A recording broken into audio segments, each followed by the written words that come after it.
Fat burners, which ones to take, how to take them, and of course, should you take them.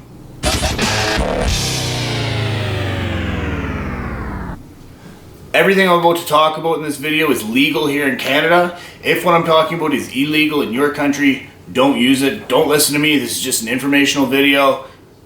Don't do anything I tell you to do. A fat burner is a substance or chemical that you can use to trick your body into burning extra calories at rest.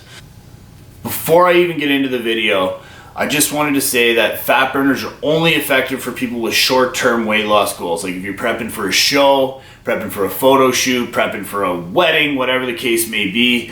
Eventually your body's going to adapt to the fat burners. You're going to have to either come off it or ramp it up super high, which is unhealthy.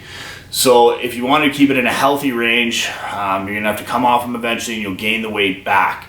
So if your goal is long-term fat loss and maintenance of a lean body, then I would advise not taking fat burners and just adjusting your diet, gaining lean muscle, things like this, way more effective for maintenance of fat loss. Well, I'm gonna go through a few that I'm gonna be taking on my cut here. I'm 16 weeks out and I've already started. This is the one I'm currently running, Mammoth Burn. It's just a supplement store fat burner.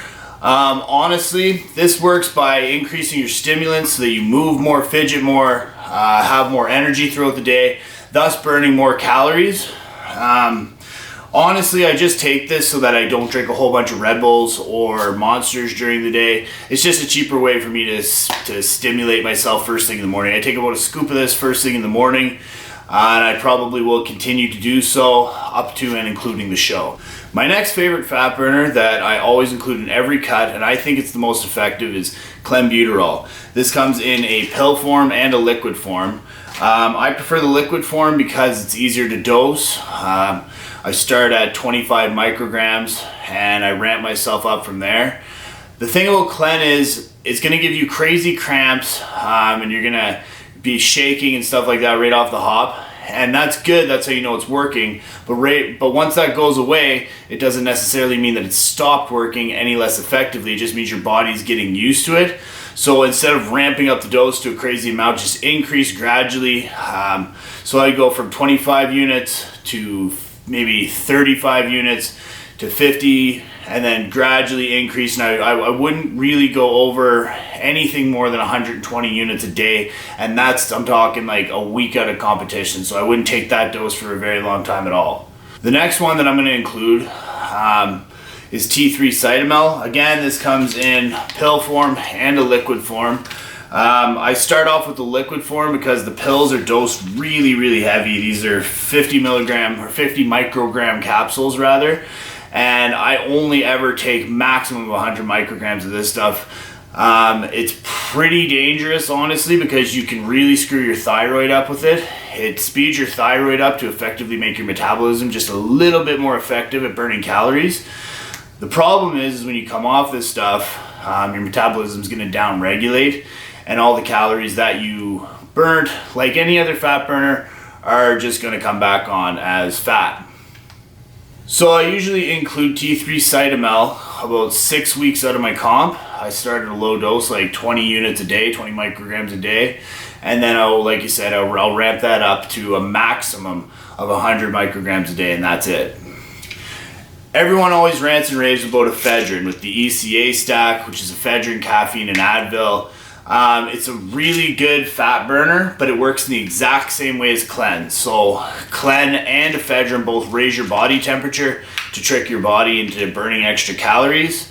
The only time I really use Ephedrine is when I'm getting closer to competition. So once I get up around 100 micrograms of Clen, I'll drop that down to 75 and substitute the rest with Ephedrine. The reason I do this is because Ephedrine really curbs your appetite. If you're just starving out of your mind and you take a couple of Ephedrine, it works really good for making you not hungry anymore, which is really helpful when you're getting close to a show, when you're in a super big calorie deficit. So closer to the show, I will start taking a few milligrams of Ephedrine every few hours instead of taking a whole bunch of Clen. Last one that I like to keep on hand is albuterol.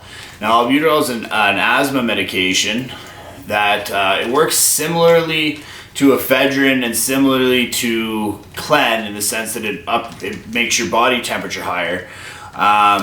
But like ephedrine, it also gives you a little bit of extra energy. So the only time I really use this is if I'm really dogging at the end of my cut, need some motivation to go to the gym, I might pop one of those and ride it through to have enough energy to go do squats or whatever the case may be. So the problem with albuterol and ephedrine and those types of fat burners is that they're only in your system for like 4 hours. So you have to, if you're only gonna run albuterol and not clen, you're gonna have to take it every like 4 hours, and it's expensive. So not a super practical one, but one I like to keep on hand anyways, just to have it.